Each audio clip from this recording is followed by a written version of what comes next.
My wife said, "I'm getting my tubes untied. My ex wants to try for kids again." She thought I'd wait for her like a fool. I just nodded and said, "Do what feels right." But when she came home from the hospital, the house was empty, except for one envelope on the kitchen table. I am sitting in my car right now, looking at the keys to a house that my wife can no longer step inside, and I still can't believe how far she was willing to go to ruin our life. Just yesterday, she stood in our kitchen, looked me in the eyes, and smiled as she completely destroyed our marriage. She thought she had the ultimate leverage. She thought she could control me forever because I was the nice guy who paid 70% of the mortgage and put down $60,000 from my own grandfather's inheritance. She expected me to just sit back and be her backup plan while she built a new family with her ex-husband. But she forgot one crucial thing. You don't mess with a man's future, and you definitely don't take his hard work for granted. What I did just 5 minutes after she left for the hospital didn't just leave her with an empty house. It completely broke her world, and honestly, she brought it all on herself. Let's back up a bit so you understand the dynamic. My name is Marcus, I'm 31, and I work as a financial analyst at a consulting firm. 3 years ago, I married who I thought was the love of my life. Rachel, a 29-year-old freelance graphic designer. We met at a friend's wedding. One of those cliché romantic setups where you sit at the same table and talk all night. Within 6 months, we were engaged, and a year later, we had a beautiful ceremony that cost me nearly $40,000 out of my own savings because her family couldn't contribute much. Rachel had been married before, briefly, to her high school sweetheart named Tyler. They got married young, divorced at 24, and she always told me it was completely amicable. Back during that marriage, Rachel actually had her tubes tied because Tyler was adamant about not wanting kids, and she just went along with it. But when we got together, she told me she deeply regretted that decision and wanted to reverse it so we could start a family together. As a supportive husband, I told her that whenever she was ready, we'd make it happen and handle it together. For the first 2 years, everything was good. We bought a nice 4-bedroom colonial house in the suburbs. I put down a massive $60,000 down payment using my inheritance money, and since I made significantly more, I took on 70% of the monthly mortgage payments.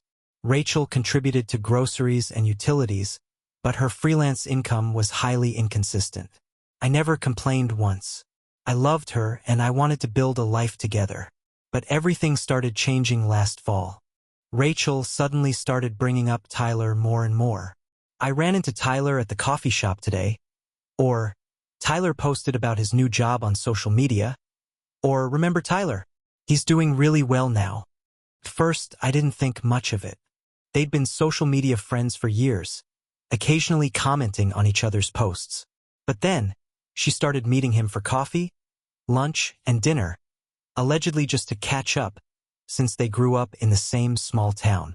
By November, the tension was undeniable. We were in bed one night, and she was texting someone, smiling at her phone in that specific way that makes your stomach drop.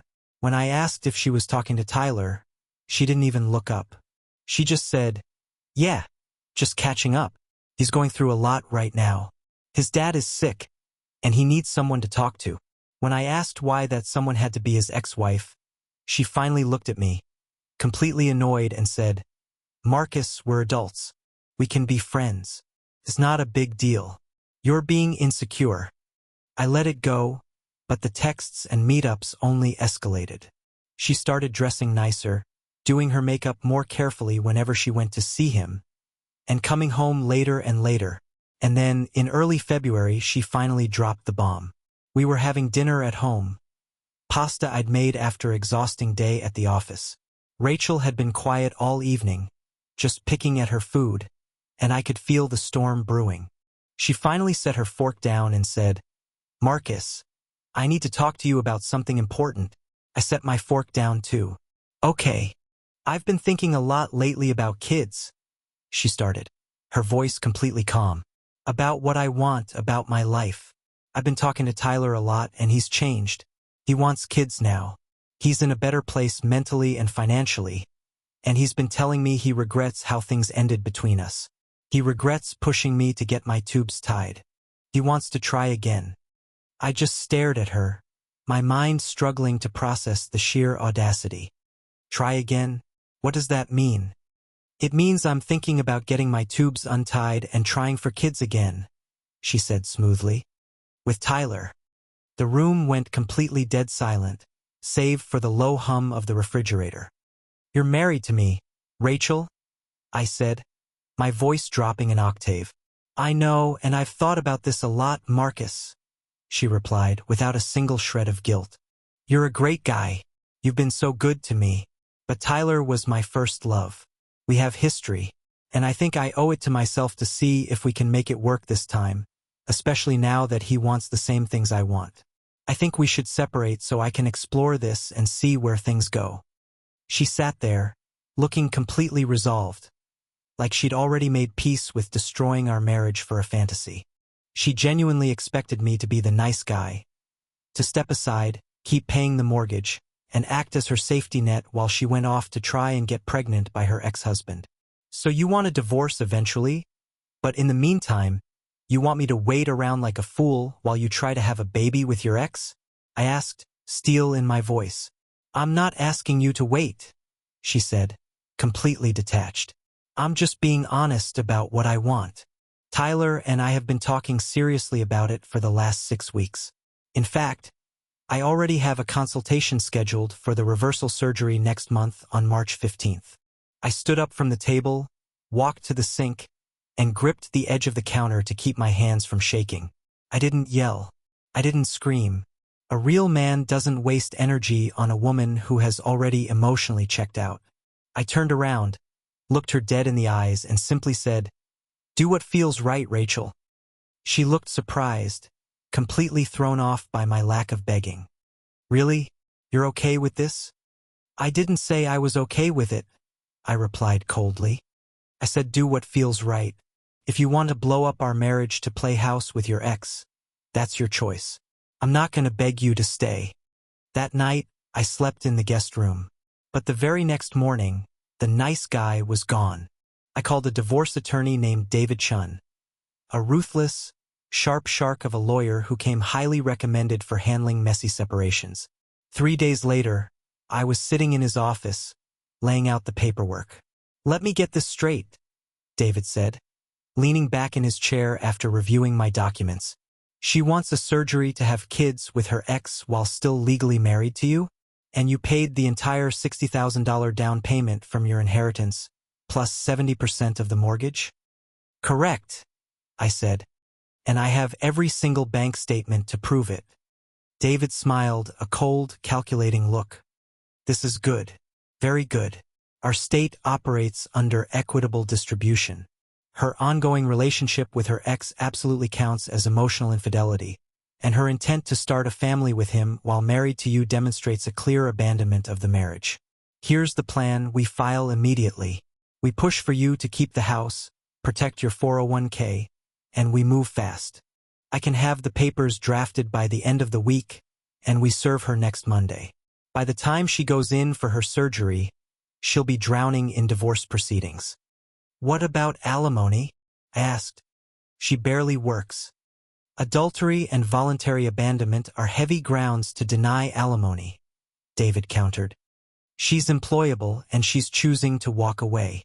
It's a remarkably weak case for her." A cold sense of clarity settled over me.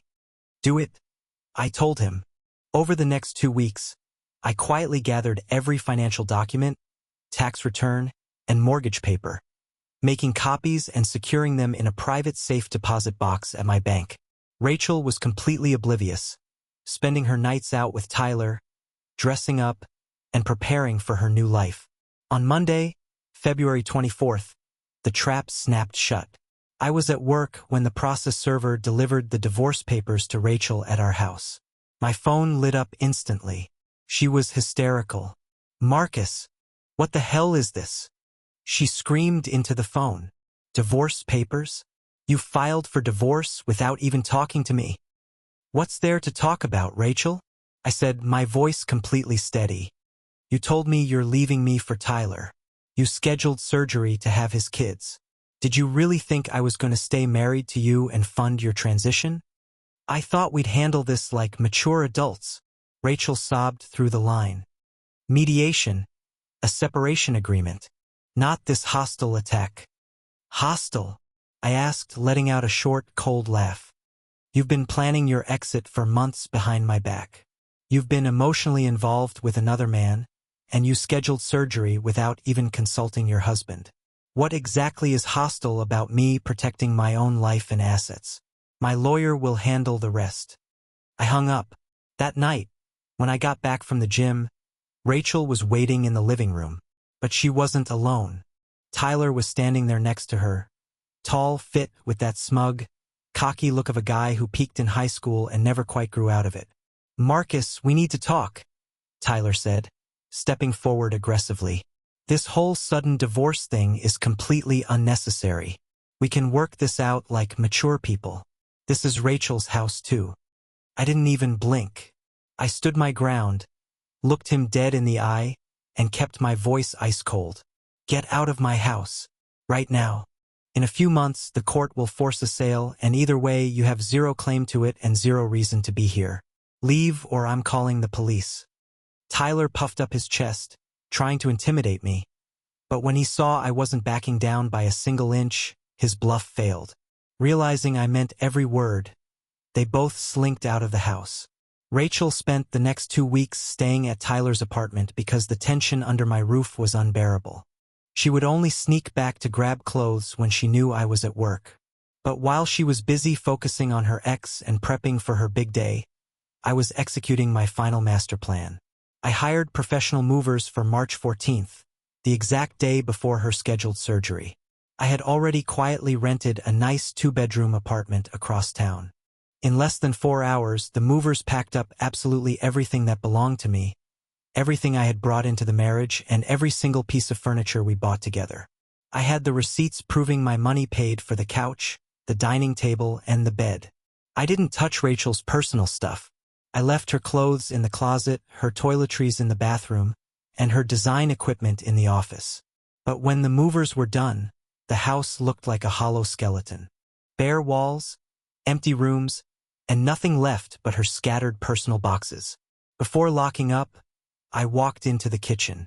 I took a manila envelope and placed it squarely on the bare kitchen counter, propping it up against the salt shaker so she couldn't possibly miss it. Inside was a copy of the divorce filing, my financial disclosure showing my exclusive mortgage contributions, and a short, sharp letter. Rachel, by the time you read this, you'll notice the house is empty. I've taken what's mine. I've paid my portion of the mortgage through the end of the month, but after that, you are responsible for your own 50% share. You wanted to pursue a new life with Tyler. I am giving you the space to do exactly that. But I am not financing it, and I am not waiting around to be your backup plan. My lawyer will be in touch. Marcus. Friday morning came. I went to work and went through my meetings like it was any other normal day. Around 2 p.m., my phone started exploding. Rachel called 7 times back-to-back, followed by calls from Tyler. I ignored them all. Finally, a text rolled in from Rachel's number. How could you do this? I just got home from the hospital and the house is empty. Everything is gone. What is wrong with you? I typed back a ruthless, steady reply. Everything that was mine is gone. Your belongings are still there. You wanted to start a new life. This is what accountability looks like. You should have thought about the consequences before you blew up our marriage. Feel better. Then, I blocked her across every single platform. It's been 5 months since that day.